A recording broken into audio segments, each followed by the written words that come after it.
Student, welcome to this channel Nanak education point. My name is Heena Thakkar. जैसे कि आप लोगों को पता है, अगर नहीं भी पता तो कोई बात नहीं, मैं माइक्रो इकोनॉमिक्स के ऊपर वीडियोस बना रही हूँ और सेकेंड टर्म का सिलेबस खत्म करने की फटाफट से कोशिश कर रही हूँ। तो जल्दी से हम लोग जो हमारा टॉपिक रह रहा था उसको फटाफट खत्म करते हैं, क्योंकि एग्जाम्स जो है वो आने वाले हैं, तो हमारे को प्रिपेयर होना बहुत ही ज्यादा जरूरी है। तो स्टार्ट करते हैं। जो हमारा चैप्टर चल रहा था, चैप्टर नंबर 7 चल रहा था, रेवेन्यू चल रहा था। रेवेन्यू का हम काफी सारा टॉपिक कवर कर चुके हैं, यानी हम total revenue, average revenue, margin revenue all over खत्म कर चुके हैं। अब जो हम आगे पढ़ने वाले हैं स्टूडेंट, वो रिलेशनशिप है। इसके बाद ये जो टॉपिक है रेवेन्यू चैप्टर, वो बिल्कुल ही खत्म हो जाएगा।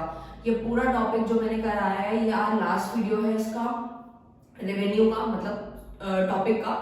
और वीडियोस आती रहेंगी, ऐसी कोई बात नहीं है, क्योंकि काफी कुछ बच जाता है टॉपिक खत्म होने के बाद भी, तो वो भी आता रहेगा, तो उसकी टेंशन आप मत लेना। तो फटाफट से हम लोग खत्म करने की कोशिश करते हैं रिलेशनशिप बिटवीन रेवेन्यू कॉन्सेप्ट। तो देखो, हमने इस पूरा चैप्टर के अंदर 3 चीजें पढ़ी थी। टीएमए रूल फॉलो हम कर रहे थे, total, average revenue, sorry marginal, ठीक है। तो हम लोगों ने 3 चीजें डिस्कस कर ली, टोटल, एवरेज एंड मार्जिनल, और उन सबके पीछे रेवेन्यू लगाया था। Total revenue, average revenue, margin revenue हम लोग जो है पढ़ चुके हैं। अब उनके बीच के रिलेशनशिप को समझेंगे कि total revenue, average revenue, margin revenue का क्या रिलेशनशिप होता है जब हमारा प्राइस सेम रहता है, यानी कि चेंज नहीं होता। तो और दूसरा वाला होता है जब हमारा प्राइस जो है वो फॉल करने लगता है, तो उसी को ही समझेंगे। तो देखो, रेवेन्यू कॉन्सेप्ट के रिलेशनशिप को समझने, ऊपर लिख लीजिए आप कॉपी में, नोट डाउन साथ साथ करते रहो। टीआर, एआर और एमआर के रिलेशनशिप को हम लोग आज पढ़ने जा रहे हैं, ठीक है। तो स्टार्ट कर रहे हैं हम लोग। तो देखो, सबसे पहले क्या होता है जब हमारा प्राइस रिमेन कांस्टेंट। कांस्टेंट का मतलब है प्राइस चेंज नहीं होता, प्राइस सेम रहता है। अगर प्राइस 10 रुपए है तो 10 रुपए ही रहेगा, 5 रुपए है तो 5 रुपए ही रहेगा, चेंज नहीं होगा, तो उसी को बोला जाता है प्राइस रिमेन कांस्टेंट। और ये परफेक्ट कंपटीशन में होता है, जिसमें बहुत सारे बायर्स एंड सेलर देखने को मिलते हैं। हम ये मार्केट चैप्टर में डिटेल में इसको पढ़ेंगे, ठीक है। तो ये मैंने आप लोगों के लिए नीचे एक लाइन लिखी है, इसको समझाने के लिए परफेक्ट कंपटीशन को, कि ये इसके अंदर क्यों ऐसा कह रहा है। क्योंकि देखो, यहाँ पे लिखा है firm accept the same price at determined by industry. तो आपको मैं 2 चीजें समझा देती हूँ, एक तो इंडस्ट्री होती है और एक फर्म होती है, ठीक है। आप अगर ये टॉपिक समझ गए, मैं आपको शॉर्ट में बताने की कोशिश करी हूँ, क्योंकि अगर मैं परफेक्ट कंपटीशन को ज्यादा डिटेल में बताऊंगी तो वीडियो बहुत ज्यादा लंबा हो जाएगा, वो हम मार्केट में समझ लेंगे। अभी आप शॉर्ट में ही समझ लो ये क्यों हो रहा है।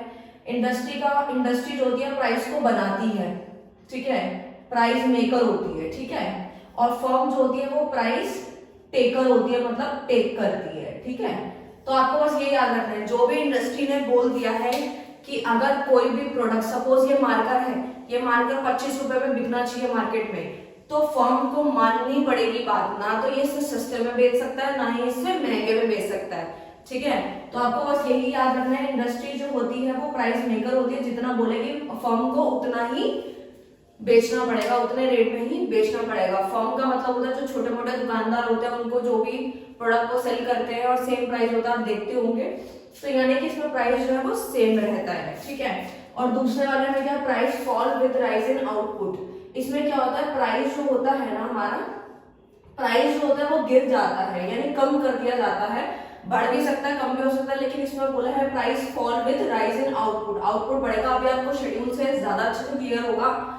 ये इम्परफेक्ट कंपटीशन के अंदर होता है, जिसमें फर्म खुद ही अपनी प्राइस की पॉलिसी बना लेती है, फर्म खुद ही डिसाइड कर लेती है कि मुझे कितना बेचना है, ठीक है, विद इंक्रीज इन सेल।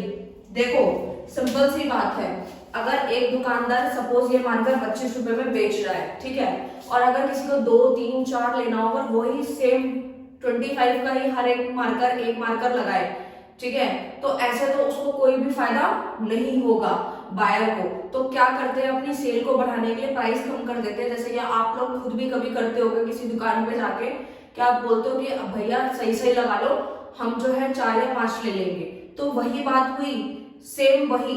तो फर्म भी क्या करती है, प्राइस को कम कर देती है अपनी सेल को बढ़ाने के लिए। तो आई होप आप समझ गए हैं। दोबारा से समझ लो, पहले वाले में प्राइस कांस्टेंट रहता है, दूसरे वाले में प्राइस को कम कर दिया जाता है, अपने आउटपुट बढ़ता है, प्राइस कम कर दिया जाता है, सेल को बढ़ाने के लिए।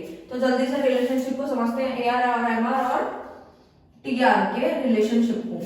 ठीक है, तो जल्दी से समझो फटाफट से। ये यूनिट सोल्ड है, प्राइस टीआर एमआर, ये शेड्यूल हम ऑलरेडी पहले पढ़ चुके हैं। ठीक है, हमने देखा था, सेम वही एग्जांपल लिया है मैंने आगे भी, ताकि आप लोगों को दिक्कत ना हो। तो हमने आई होप नोट्स तो बनाए लिए होंगे, मुझे इतनी उम्मीद तो है कि आपने बनाए होंगे नोट्स। ठीक है, तो जो भी बनाए हैं तो वही शेड्यूल है कि प्राइस और एआर सेम होता है, ये भी प्रूफ कर चुकी हूँ मैं। टीआर एमआर आपको निकालना बता दिया था, टीआर इसमें कैसे निकाला, क्वांटिटी इनटू प्राइस किया है, 1 into 5, 5, 2 into 5, 10 ऐसे निकल जाएगा। और एमआर तो आपको पता ही है एडिशनल होता है। ठीक है, तो वो कितना कितना आ गया, 5, 5 आ गया। ठीक है, इसका कर्व भी हम लोग देख चुके हैं ऑलरेडी वीडियो के अंदर, सेम वही कर्व बनाया। रिलेशनशिप को मेन समझाना था, वो मैंने आप लोगों के लिए यहाँ लिख दिया, तो प्लीज नोट डाउन कर लेना। मैं बोलती जा रही हूँ, अगर दिख नहीं रहा क्लियर तो साथ साथ लिखते जाओ। AR MR curve is a horizontal straight line parallel to X axis. देखो ये चीज हम पहले भी पढ़ चुके हैं, बस हम रिलेशनशिप को समझेंगे। रिलेशनशिप का मतलब होता है कि जब हम एआर एमआर और टीआर के बीच में क्या क्या रिलेशन है, एआर एमआर के साथ क्या रिलेशन है, एआर टीआर के साथ क्या रिलेशन है इसका। तो एआर और एमआर के जो बता रहे हैं वो कैसा है, वो कर्व कैसा है, straight line parallel to X axis, क्योंकि एआर एमआर प्राइस तीनों ही सेम है, तो इनका जो कर्व बन रहा है वो कैसा, horizontal straight line which is parallel to X axis. ठीक है, now come to the second point, MR remain constant.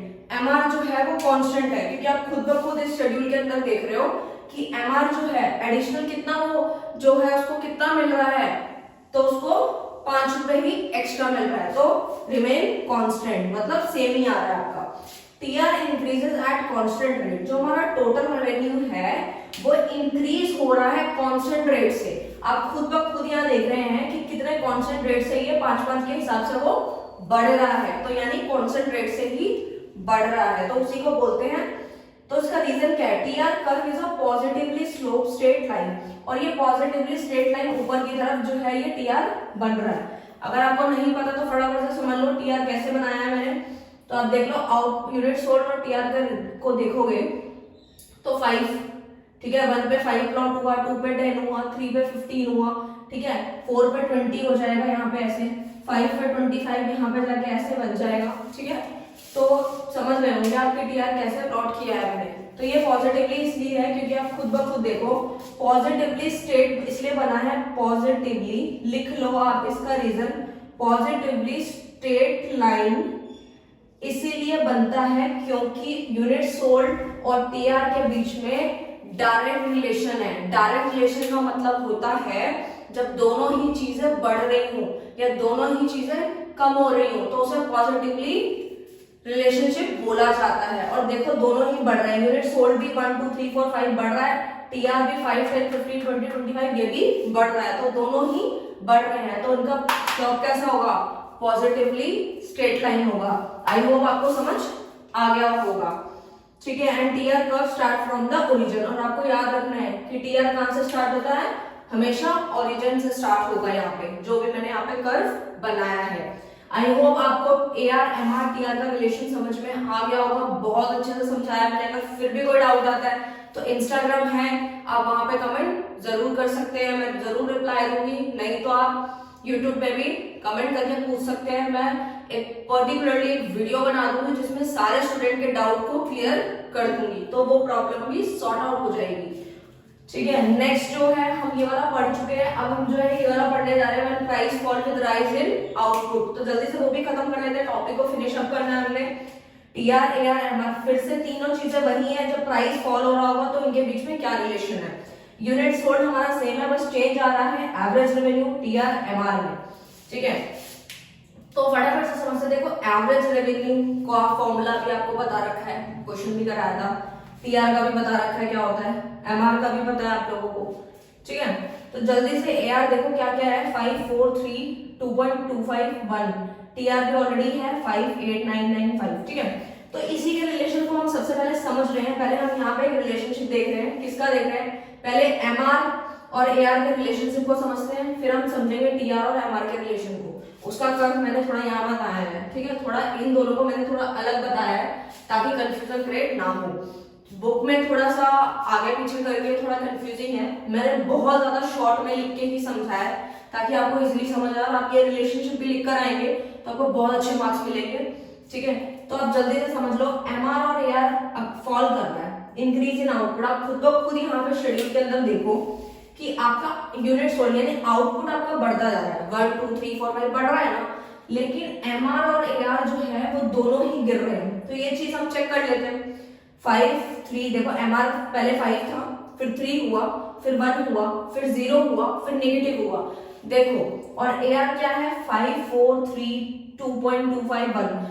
आपने जब से ये TAM जब से पढ़ते आ रहे हो, हमेशा मैंने ये बात समझाई है कि जो मार्जिनल होता है वो बहुत स्पीडली कम होता रहता है, मतलब वो जल्दी जल्दी गिरता है। ठीक है, ये बात आपको हमेशा याद रखनी है। और जो हमारा एवरेज होता है, रेवेन्यू का कॉन्सेप्ट ले लो, ठीक है, या प्रोडक्ट वाला देखा, यूटिलिटी वाला देखा, सब में आपने यही चीज नोटिस किया कि मार्जिन बहुत तेजी से गिरता है, पहले फॉल करता है, फिर 0, फिर नेगेटिव हो जाता है। बट जो एवरेज रेवेन्यू आपने कभी नेगेटिव नहीं देखा, 0 भी नहीं देखा, लेकिन वो कम होता है, बट धीरे धीरे कम होता है एवरेज। लेकिन मार्जिनल की जो स्पीड है वो बहुत ज्यादा तेज है। बस आप यही याद रखना, सारे चैप्टर बहुत इजी तरीके से हो जाएंगे। फिर एवरेज रेवेन्यू कम हुआ पहले के मुताबिक, पहले 5 था, फिर 4, फिर 3, मतलब धीरे धीरे कम हो रहा है। ठीक है, तो हमने ये देखा कि AR भी कम हो रहा है, MR भी कम हो रहा है। इसको लिखना बहुत ज्यादा इजी है, दोनों को बस लिख देना कि MR और AR दोनों ही डिक्रीज कर रहे हैं विद राइज इन आउटपुट, कि इंक्रीज हो रहा है आउटपुट आपका, जिसकी वजह से दोनों गिर रहे हैं। ठीक है, फाइन। उसके बाद सेकंड में बोला है MR fall rate more then rate of AR। यही बात मैंने आपको अभी समझा दी है पहले से कि जो हमारा जो MR का जो गिरने का जो रेट होता है वो ज्यादा होता है एज कंपेयर टू AR के, कि MR जो होता है वो ज्यादा तेजी के साथ गिरता रहता है। ठीक है, कम होता रहता है। तो MR fall rate more than the rate of AR, इसका मतलब यही है। ठीक है, now come to the third point, AR and MR curve slope downward. अब हम ये देख रहे हैं कि AR का कर्व यहाँ से है, MR का मैंने यहाँ पे प्लॉट किया है, दोनों ही स्लोप डाउनवर्ड्स है। देखो डाउनवर्ड्स क्यों है, डाउनवर्ड का रीजन भी बहुत अच्छे से समझ लो कि यूनिट सोल्ड आपका पहले क्या हो रहा है, इंक्रीज कर रहा है। ठीक है, बट आपका एवरेज रेवेन्यू जो है वो डिक्रीज कर रहा है, और मार्जिनल रेवेन्यू भी डिक्रीज करके 0 करके नेगेटिव आ गया, यानी दोनों ही गिर रहे हैं।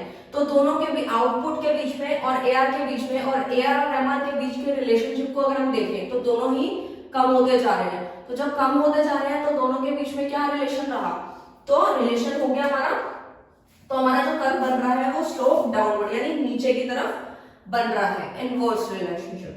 आई होप आपको ये समझ आ गया होगा। MR और AR का रिलेशन मैंने बहुत अच्छे से क्लियर करा है। अब जल्दी से हमें जो एक और समझना है वो है TR और MR का रिलेशन। ये चीज आप नोट डाउन कर लीजिए, TR और MR का रिलेशन कौन से वाले केस में, जब हमारा प्राइस जो है वो फॉल कर रहा होता है। तो ये तो बहुत ही ज्यादा इजी है, इतना इजी है कि आपको मैंने इतनी बार समझा दिया है। अब तो आपको खुद ब खुद कमेंट करके बताना चाहिए कि मैम इस जगह पे ये वाला होना चाहिए। तो आप सोचेंगे कौन सा है, अभी मैं एक लाइन बताऊंगा, आप खुद ब खुद बताएंगे, क्योंकि मैंने एक वीडियो, अगर आपने सारी वीडियो को बहुत अच्छे से देखा है तो मैंने एक शॉर्ट में एक चीज बताई थी आपको, TR और मतलब TR का रेवेन्यू का नहीं बताया, बट T और जो M के साथ जो कंपैरिजन किया था प्रोडक्ट में, उसमें बताई थी ये बात आपको, तो आप वो जरूर देखना। तो देखो TR पहले इंक्रीज हो रहा है, ठीक है, पहले देखो यहाँ TR बढ़ रहा है, MR क्या कर रहा है, MR गिर रहा है। शेड्यूल में भी देख सकते हो आप इस चीज को। ठीक है, TR इंक्रीजेस, देखो 5 था पहले TR, अब 8 हो गया, और MR क्या 5 से 3 हो गया, यानी TR तो बढ़ गया बट MR क्या हो रहा है, डिक्रीज हो रहा है। वही चीज मैंने यहाँ पे लिख दी, TR बढ़ रहा है, MR फॉल कर रहा है यानी गिर रहा है। शेड्यूल में भी देखो, शेड्यूल में देख लिया, आप कर्व में भी देख सकते हो। फिर TR मैक्सिमम, ये चीज तो हम कब से पढ़ते आ रहे हैं कि जब भी टोटल रेवेन्यू मैक्सिमम होगा तो मार्जिनल रेवेन्यू 0 होगा। ये चीज हमने कितनी बार पढ़ी है। ठीक है, तो आई होप आपको समझ में, जल्दी से लिख लो आप इस बात को। अब नेक्स्ट, जब हमारा TR फॉल करेगा, पहले इसको देख लो, TR मैक्सिमम कब था, MR 0 कब था, पहले शेड्यूल में फिर कर्व में देखते हैं। TR मैक्सिमम आपका 9 पे है, okay fine, 9 is the maximum, और MR उस पे 0 है, बिल्कुल है 0, ये रहा 0। ठीक है, नेक्स्ट TR फॉल, अब देखते हैं TR गिर रहा है क्या, जी हाँ बिल्कुल गिर रहा है। पहले 9 था, मैक्सिमम था, उसके बाद 5 हो गया, यानी कि कम हो गया। क्या कम हो गया, TR कम हो गया। जैसे TR कम हुआ, MR क्या कर गया, नेगेटिव हो गया। वही बात मैंने यहाँ लिख दी है कि T R all M R negative. और इसी चीज को ये यहाँ पे मैंने दिखाया है कि एम आर जो है वो नेगेटिव की तरफ, नीचे की तरफ आ रहा है, यानी नीचे नेगेटिव नंबर्स है। ठीक है, तो कर्व को भी फटाफट से देख लो। पहले टी आर ने इंक्रीज किया, ठीक है, फिर मैक्सिमम हुआ, ये वाला मैक्सिमम वाला पॉइंट है जहाँ पे एम आर 0 हो रहा है। आई होप आपको लाइन दिख रही होगी। और उसके बाद ये टी आर फॉल करके तो वो नीचे चला गया, यानी एम आर नेगेटिव हो गया। आई होप आपको ये टॉपिक जो है बहुत अच्छे से क्लियर हो गया होगा। मैंने काफी अच्छे से क्लियर करने की कोशिश की है, मैंने पूरा समझा दिया है। आप जल्दी से स्क्रीनशॉट ले लो प्लीज, इसका नोट्स बना लेना। बुक में थोड़ा डिफिकल्ट वे में लगता है तो कोई बात नहीं, कोई दिक्कत नहीं है, मैंने बहुत इजी वे में बताया है। अब आपको बुकिश वाला भी इजी समझ आ जाएगा, तो जल्दी से स्क्रीनशॉट ले लो फटाफट से। पहले तो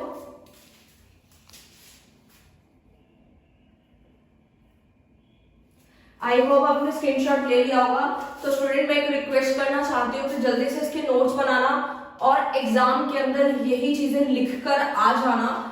ये वाला रिलेशनशिप अगर आप ऐसे लिख दोगे, शेड्यूल बनाना, कर्व बनाना और छोटी छोटी रिलेशनशिप लिखकर आ जाओगे तो आपको डेफिनेटली मार्क्स मिलेंगे ही मिलेंगे और बहुत अच्छा स्कोर करोगे। बस प्रेजेंटेशन अच्छी देना, शेड्यूल को मिस मत करना, ठीक है, कर्व भी मिस मत करना, पॉइंट टू पॉइंट लिखना, ठीक है, राइटिंग अच्छी होनी चाहिए, क्लियर होना चाहिए सब कुछ, और बहुत अच्छे मार्क्स आएंगे आप लोगों के लिए। ठीक है, तो all the best for future. Thank you so much.